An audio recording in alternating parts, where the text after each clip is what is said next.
নমস্কার বন্ধুরা, আজকের আমি একটা নতুন ভিডিও নিয়ে চলে এসেছি। দেখুন, আজকের মাছের চপ বানাবো। বিভিন্ন ধরনের মাছ এইভাবে সিদ্ধ করে আপনারা তৈরি করতে পারবেন। কড়াইতে আমি জল, লেবু আর লবণ দিয়ে সিদ্ধ করে মাছটা ছাড়িয়ে নিয়েছি।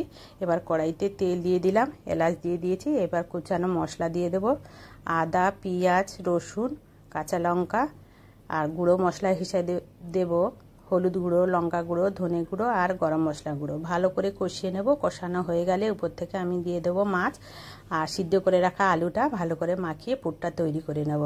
আর সামান্য একটু বিস্কুট গুঁড়ো বা ক্রাম গুঁড়ো দিয়ে দেবেন, দিয়ে ভালো করে নাড়িয়ে রেখে দেবেন। আমি হাতের সাহায্যে ছোট ছোট করে লেচি করে নিয়েছি।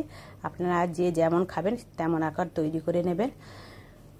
দেখুন, এইবার আমি একটা বিস্কুটের গুঁড়ো নিয়েছি। বিস্কুটের গুঁড়োর মধ্যে দুবার করে কোট করে আমি চপটা বানিয়ে নিচ্ছি।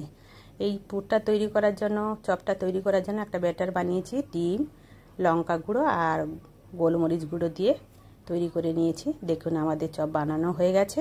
এইবার তেল গরম করে চপটা ভেজে নিচ্ছি।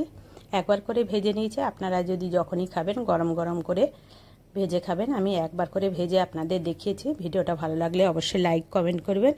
আর সামনে তো পুজো চলে আসছে, যদি বৃষ্টি হয়ে যায় বাড়িতে বসে এইভাবে তৈরি করে খেতে পারবেন। যে কোনো মাছের এইভাবে তৈরি করে খেলে দারুণ লাগে। ভিডিওটা ভালো লাগলে অবশ্যই একটা শেয়ার করবেন এবং লাইক করবেন, ভালোবেসে পাশে থাকবেন।